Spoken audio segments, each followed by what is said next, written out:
Good morning and welcome to the Shenkman Private Client Group Accountant Attorney Spring Webinar Series. This program is entitled Works of Art and Your Estate Plan. For those who don't know me, my name is Jonathan Shenkman and I'm a financial advisor, portfolio manager, and an accredited investment fiduciary at Oppenheimer based in New York City. The goal of all my programs is to bring professionals together to help them better serve their clients. This is done by educating attendees on the latest topics in wealth planning and by encouraging collaboration between a client's attorney, CPA, and financial advisor where appropriate. My practice focuses on working with high net worth families, businesses, and not-for-profits. I manage individual investment portfolios, trust accounts, corporate retirement plans, and endowments to help my clients achieve their financial goals.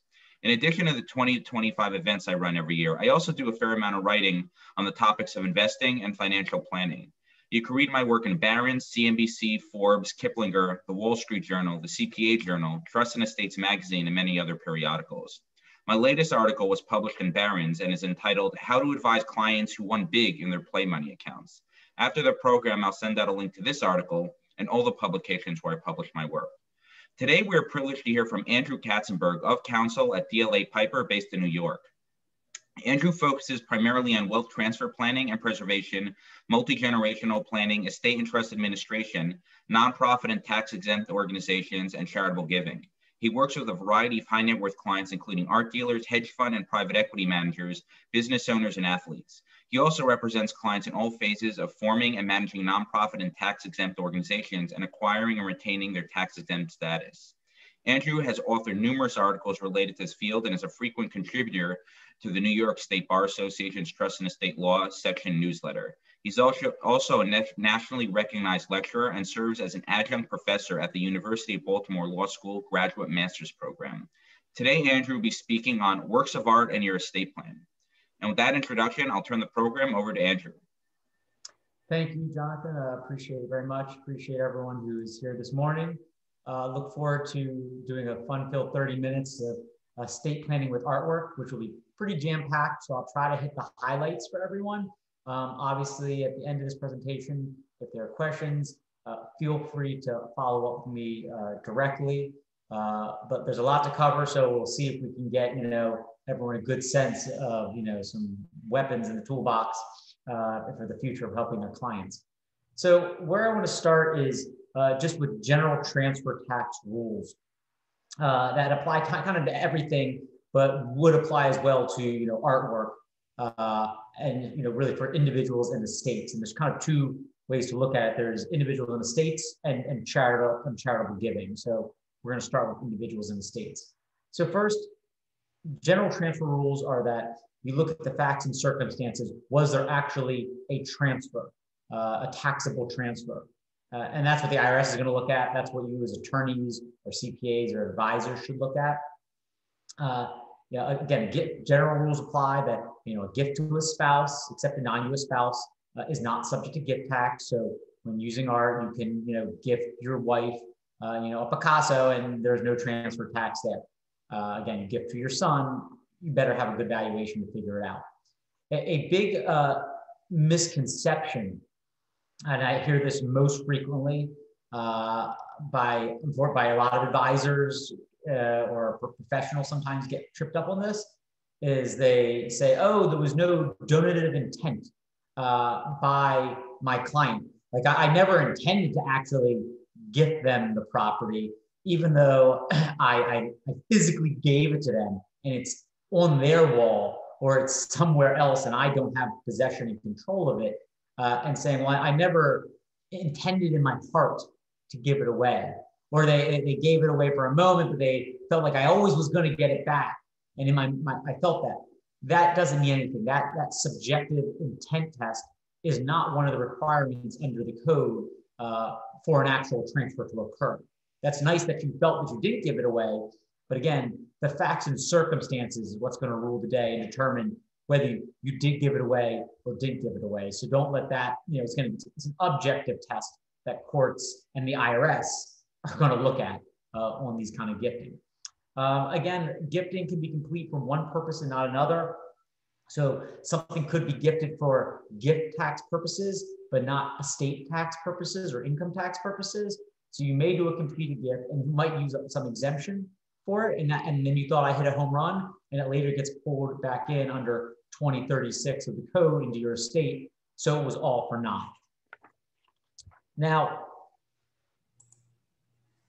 when it comes to actually severing control and completing a gift, there's several elements that need to be met. The biggest is dominion and control. If you still have control of the asset, you haven't given it away. And what does that severance really require is you can't change the beneficial ownership of the property once you've given it away. If you can manipulate that ownership, then you actually haven't given up dominion and control. So if you give to your son a piece of art and you cannot then give it to your daughter, that's good severance. If you give it to a trust, which you are able to give either the discretionary trust, which you could give the asset, for instance, to your son or your daughter, and you have control of that feature, well, you still have control of the beneficial owner because we don't know who the ultimate owner is at that moment. Therefore, you haven't done a good transfer and will still be includable in your estate at the end of the day. Again, you look for state law to determine whether you've done this good severance, whether you've actually given up control. That was what will dictate it. So New York will have its rules. If you're in Illinois, you have to look at their rules. But again, usually they're fairly uniform and from a starting point of, what's going on. One thing that is acceptable is changing the timing and manner of when the person gets it. So if you've given it to your son, but you get to decide, when he receives it, if he can't get it for 10 years from now, but you can't take it back. Again, that's still a good severance of dominion and control. You having that feature and that control aspect, because there's only one person who's going to receive it at the end of the day. And that's kind of what you're looking for. Then you have delivery as another element. You have to make good delivery on the actual tangible property. Physical delivery of a piece of art is clear as day. If I take a piece of art and I give it to my son and he puts it on his wall, that's good delivery. However, there are times when you could have a colder, for instance, a sculpture that is extremely large, and you physically could not give it to your son because in some cases, it's implanted in the ground, maybe even in your front yard or somewhere else, that you can't just easily pick it up and hand it to him. So in those cases, constructive or symbolic delivery is sufficient. So again, this is when it's impractical, impossible, or really inconvenient.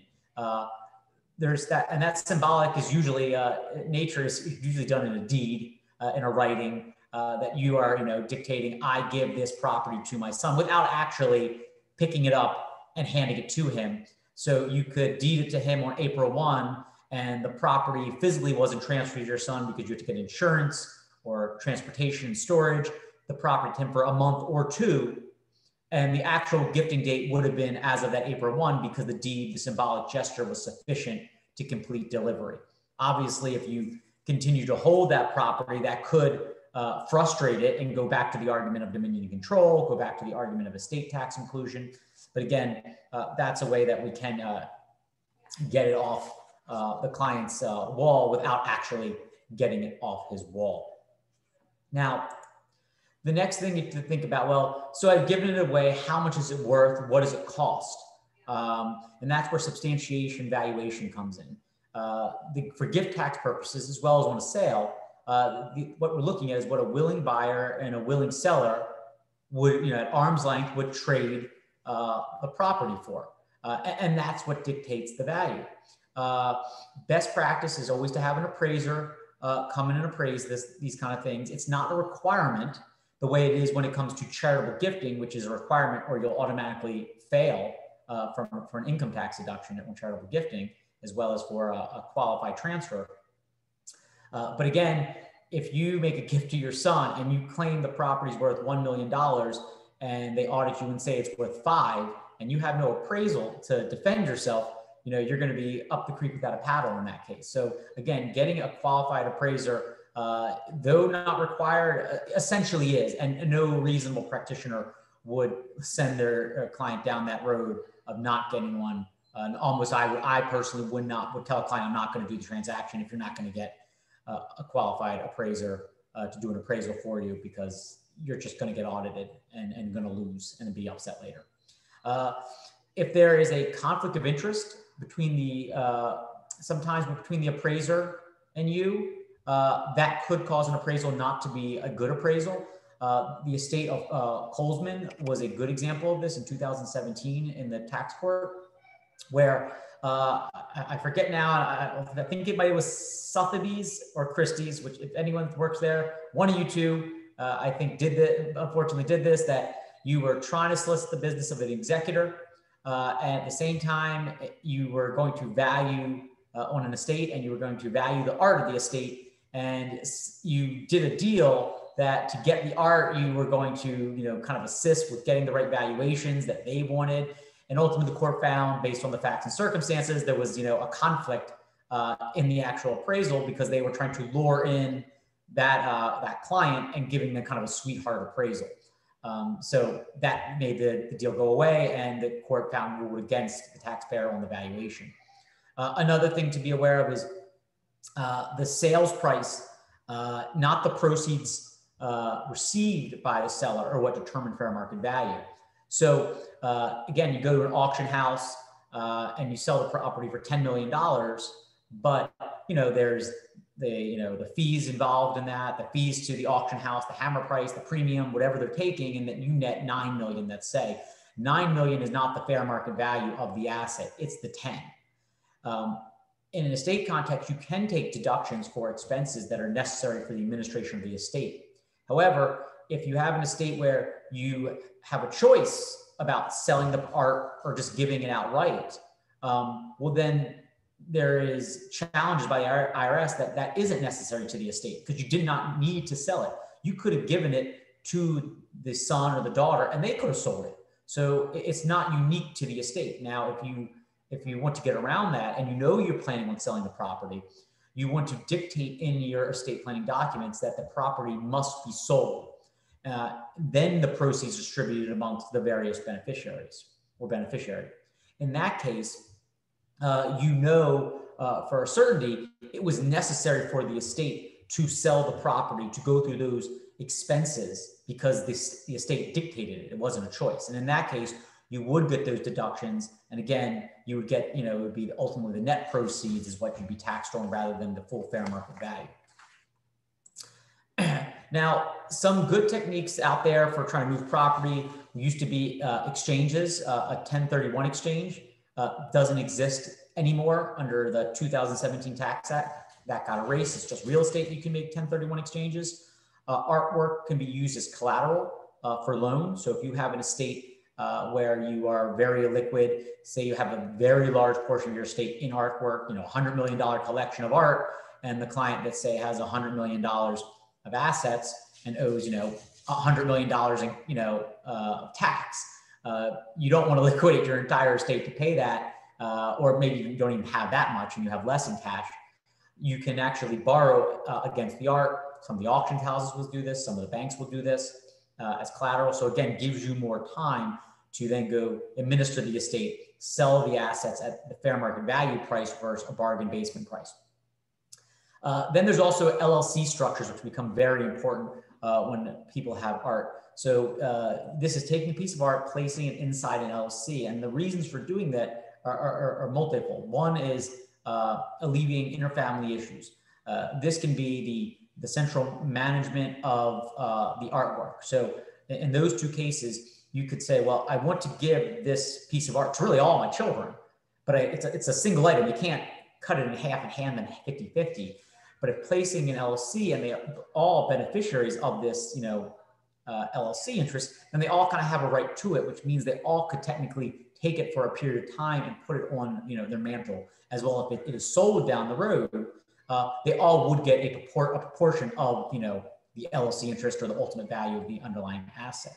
Centralized management, this comes to, you have 5 children for one piece of art. How do you determine where you store it, who gets the insurance, and how you do, if they all are actually using it, how that gets broken up. Again, you can, in an LLC, dictate terms and construct, rules around this to help alleviate any strife on, I had it too long, what you should be doing, or how much should you be paying in for the insurance or the expenses of maintaining the property. Again, helps with that. A risk associated that people kind of get a little greedy, pigs get fat, hogs get slaughtered. where the owner themselves gifts to an LLC. They themselves say, I want to keep, I'm either the manager of the LLC or I want to keep some interest in the LLC. There is a high risk that 2036, where if you retain ownership of something that you gave away, that the full value until death, the full value will come back into your estate. So in this case, that may happen. The best practice would be give it away. And if you want it back, rent it from the LLC, which then gives the LLC an actual business purpose, making the LLC a much stronger vehicle in its own right by doing that. And then last but not least is the situs of the art will dictate estate tax and income tax inclusion. So when it comes to estate taxes, if you have a tangible piece of property, wherever it sits, that is its location for estate tax, for not only federal, but state tax. So if you're in New York and you have a client who has his New York, Fifth Avenue apartment, has his Florida condo and a house, somewhere in, Paris, but he has a Picasso and mostly lives outside the state of New York, and even maybe is a non-resident of New York, but has a Picasso over his mantle in his New York apartment that's, $20 million, $10 million, anything over the exemption, truthfully, over that, roughly 5.93 million in New York State. Its situs is New York, meaning New York will have the right to tax it. And again, if you're over, there's a cliff in New York. So if you're over approximately 105% of the exemption, which is somewhere around a little over, $6.25 million. If you're over that, you're zero exemption in New York. If you have a $20 million piece of art on the wall, you're going to be taxed around 15% on that piece of art, meaning you just paid unnecessary. If you lived in Florida, for instance, that's your home state, you just paid $300,000 unnecessarily, or I take that back. $300,000 unnecessarily in that case. Actually, no, it'd be $3,600,000 unnecessarily to the state of New York just because you had a piece of art sitting on your wall. Again, for New York specifically, one of the techniques to get assets out is by placing it into an LLC as well, and saying that it's an intangible and that's not taxed in New York. This has been tried with real estate, and there's rulings that it does not work when it's a disregarded entity. If you have a real partnership that has a business purpose for real estate, it would be an intangible and outside the situs of New York. This hasn't been tested with art, but most likely the same rules and application would apply here to that. So that is an option potentially. And then there's income tax inclusion. If you're planning on selling it at Christie's down the street, that would not bring it into income tax inclusion with the state of New York if it's temporarily here just for that reason. So I want to move on. I realize time moves quickly. Next is charities. Charities, you get a certain amount of deduction when you give, either you get estate and gift tax, as well as you get an income tax deduction when you make a good qualified transfer to a charity. As you can see, there's certain limits when it comes to capital assets, which is normally what we're dealing with art, 30% for a public charity or operating foundation, and 20% for a private foundation. Now, there are special rules when it comes to tangible property versus other types of assets. First, that you only get the fair market value deduction rather than basis, which again is a huge thing, because if you buy a piece of property for 1 million and it's now worth 10, you don't want a basis deduction. You want that fair market value of 10, because that would kind of ruin everything you were trying to do. Fair market value deduction requires you being a capital asset, and the property is used for the exempt purpose of the charity. What does that mean? So the easiest example to think of is you have a piece of art, you give it to a museum. The museum's exempt purpose is showing art. So this rule is normally called the related use rule. Again, when you're giving to a museum, that is the related use of the charity. Therefore, that is a good donation to get the fair market value of the asset. Another good example that, again, kind of stretches the boundaries is artwork given to a assisted living home, where it increased the comfort and the atmosphere for the seniors to have a better life. That was considered to go towards the related use of the charitable purpose for the piece of art. A case where it doesn't work is you give a historic car, again, tangible property, and it could be considered art. You give a historic car to a university who doesn't have a car class. Well, then there's no related use for the university to get some, special car. That wouldn't get the fair market value deduction. It would get the lower basis deduction. Also, another piece is you can't sell, the property can't be sold within 3 years of it being gifted, unless the charity certifies that it intended to use it, but something occurred that it could not do it in the future. So you can't just give to a charity and claims, well, we would have used it for this, but then it became unreasonable and we got rid of it. Again, from the start, it has to be related use, and then something occurred down the road that they couldn't use it for. Next up, when it comes to charities, if there's kind of a middle ground here, which is a bargain sale. So this has twofold. One is to help you, and one's to kind of prevent you from being too loose with the tax law. So a bargain sale is both a gift and a sale at once. This occurs when you may be you want to be selling to a charity part of the interest, and you want to gift to the charity. And you may be thinking, the IRS was smart, the tax laws are smart. They didn't want you to say, well, if I have a $100 asset and a $50 basis, couldn't I sell $50 of, half of the interest for $50 with my $50 basis and get zero tax on the 50, and I'll gift the remaining 50 to the charity. Therefore, I get the best of both worlds. I get the most value at no tax, and I get an income tax deduction for the other half. That seems great, but it's too good to be true. The bargain sales rules essentially divide that basis, equalize the playing field, divide the basis proportionally between what's gifted and what's sold. So again, if you have a $50 basis for a $100 piece of art, and the art is 50% gifted and 50% sold, you will get 50% of the basis. So again, which again is kind of equitable, and at the end of the day, you will have a sale for 50 with a 25 basis, and you'll report 25 a gain, and you'll get a 25 or a 50 gift income tax exemption for the gift. So that's the bargain sale rule. So you don't think you can kind of game the system. But where that does come into effect to be a good thing or helpful, or not really the bargain sale rule, but just doing a bargain sale in general, is that you may have a piece of property that you cannot sell because of the market. You want to give it to charity. You like to sell it to them preferably.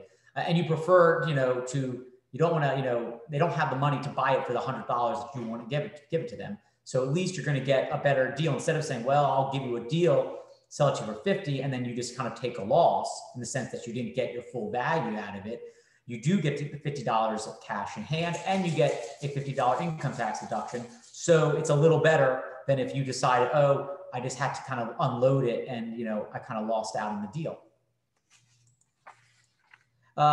There's some special rules for artists, but I think that's a very nuanced. I'm going to kind of skip over that this time. Then there's substantiation valuation. This is a requirement for artwork when gifting to charity to get the income tax deduction. You do need to get these valuations. If the asset is over $5,000, it's required that a qualified appraisal be done by a qualified appraiser. And if this is not actually attached to the gift tax return that you do, and it's not actually attached, I apologize, not the gift tax return, or it's the form, what was it? The form 8283, which is a donation of a non-cash asset.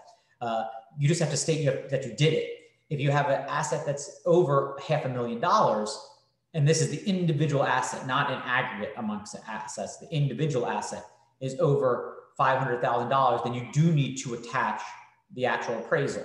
At the same time, you have an appraisal, you attach it. This is for income tax returns, this is for gift tax returns. You don't just say, hey, my value's worth this and I have something there.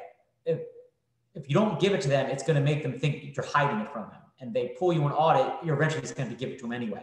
So you should be confident in the appraisal you obtain to support your claim. Because if it's solid, they're less likely to review you because they see it. They'd rather audit someone who doesn't hand them the appraisal because they're going to think they're probably trying to hide something, and the IRS is going to want to see it. And when it comes to the appraiser, again, it has to be someone who's an appraiser in the specific type of art that you're dealing with.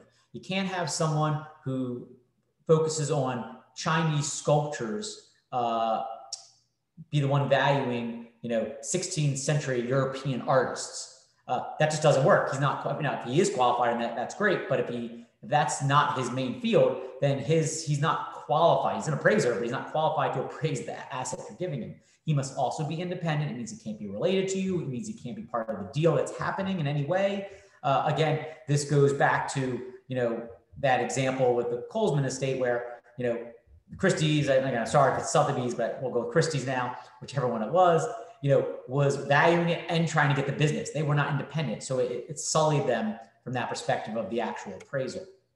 Our advisory panel is the one who reviews it for the IRS. This is independent practitioners who are out there who will review the artwork for valuation purposes.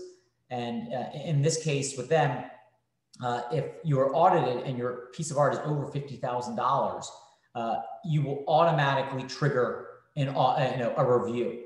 If you're under it, the agent has to request from them to take the review. They might not. But again, if it's over 50, it automatically gets pushed up to them. So again, if you're deciding between a piece of art that's, $45,000 or $50,000, use the 45. Use a couple that are 45 because at least it won't have an automatic trigger if audited. It doesn't mean that by doing something over 50 that you automatically go to the panel. But again, more likely than not, they will look at you if you are doing this. The last topic I think I'm going to try to get into before my time runs out is fractional interests. So there is a court case, and went to the Fifth Circuit, so that makes it a little stronger, that fractional interest can receive discounts. If you give a partial interest in a piece of property or a tangible property amongst multiple people, each of them would be entitled to discounting for not having marketability, for lack of control. And again, this case though blesses it, and the deduction was very high. The caveat is when the IRS made this challenge, they said that there was a zero discount, and they didn't provide an alternative if there was one. So when it got to the Fifth Circuit, and the Fifth Circuit said there is a discount, and looked at both sides saying, okay, taxpayer, what's your discount? I think it was like 44% or 50%. And then they look at the IRS, say, IRS, what do you say it is? And they had nothing to submit. The court had no choice but to take the taxpayer's discount because they had no alternative. I don't think they would be quite as generous if the IRS actually showed up with an alternative discount and said it should be 20%. So I wouldn't think it's going to be as great as the Elkins case, but it's certainly alive and well. Be aware that there would be a denial of deductions for fractional interest that are not undivided. So you can't give away a piece of property and retain the same piece of property. And when I say that, you go, well, what does that mean? Again, if you give away a tenants in common interest, that's a good undivided interest. If you're saying you own 50% of this, a place where it wouldn't be good is it's the same interest that you're giving away. So if you gave away the property but kept the copyright, well, the copyright is attached to that same piece of property in the same identical part that you gave away. So that would be, not a good transfer, and that deduction would be denied. Additionally, if you give away a piece of property in a fractional way for, to a charity, then the later transfers will use the fair market value of the lesser of the original transfer or subsequent transfers. So you can't give away, a tenth of the property and kind of see if hedge your bets and see if the property goes up. And if it goes up, say, oh, I'm going to give another tenth away and get that higher valuation on the discount for the income tax deduction. That wouldn't work. They'd look back at the original transfer and say, no, that was higher. So that's what we're going to, we're going to use the lesser of the two. I take that back. And you won't get kind of the benefit. And then there's recapture. This is if you make a contribution, you have 10 years that you must complete it for charitable interest. So if you give a piece away, you have to give the rest of it over 10 years or earlier of your death. If you don't, they will take back the deduction and you'll get penalized at a 10% rate. And additionally, the donee must take actual possession of the property. Just to point out, and I didn't say initial denial of the deduction, if you give a charity that's say a 25% interest in a piece of art, in order to keep the deduction, they just need the right to have that property for its proportionate amount of time that of ownership. So if it has 25% of it, then it needs to have the right to take that property for a quarter of the year. Doesn't mean it has to act on that. That would not cause a denial of deduction. Now, the recapture rule is different. So even though for the first 10 years, it never took the property from you, and that wouldn't mess up the deduction when you gave it, at the 10-year mark, it must actually take possession. And if you don't give it possession, and even if it doesn't want possession at that time, it doesn't take it from you, again, you're severing your possession, dominion control of it, then your deduction will be recaptured and you'll lose that deduction back on your return. Plus you'll owe a penalty of 10%. So again, those two rules of the owner of actually taking possession are separate and apart, and different rules doing different things. I believe the next section, just to wrap up, is when it comes to pledge agreements and gift agreements. These are things that can be very helpful when gifting to a charity, on rules around naming rights, rules around how the artwork should be shown, who has the enforcement of those rules. There's again, when you're giving small gifts, it doesn't mean anything. You're giving a piece of art, again, this is a way to kind of keep some degree of control over what you're giving away, or to make sure it doesn't get parked down in a cellar basement of an art museum at some point. Again, you're giving it to them to, not for them to stick it in the back room, but to put on a wall somewhere. So again, gift and pledge agreements are a way to, help alleviate some of those concerns that will happen in the future once you've given the asset actually away and you have maybe no more control of what's going to happen to it. I think we've reached the end of our time. I appreciate everyone joining us this morning. I'm going to pass it back to Jonathan for his closing remarks, and I appreciate him having me here and you all listening. Great. Thank you so much, Andy. If anyone has any specific questions, new business opportunities, or any other issues they'd like to discuss, please feel free to reach out directly to Andrew and myself where appropriate. And I'll be sure to include his contact information in the follow-up email to this program. As I mentioned at the onset, the goal of these programs is to stay up to date on timely wealth management related topics and to collaborate where appropriate. I think we can all agree that the clients who are best prepared are the ones who are served by a team of knowledgeable advisors. Two more quick items before I let you go. First, my next program will be on May 27th and is entitled Tax and Estate Planning for the Modern Family, When the Married with Two Children box Doesn't Fit, featuring Janice Cowie, a tax partner and head of the Modern Family Group at Markham, and Crystal Levy, a senior associate at Lasser and Cowie, both based in New York. You'll receive an invitation to this webinar and all of my upcoming sessions in the coming days, and I hope you can attend. Second, be sure to take 30 seconds to fill out my survey at the end of this program. It helps me improve my webinars and provide timely and interesting content to attendees. I thank you in advance for that. And with that, this concludes today's session. Please stay safe and healthy. Have a wonderful day, everybody.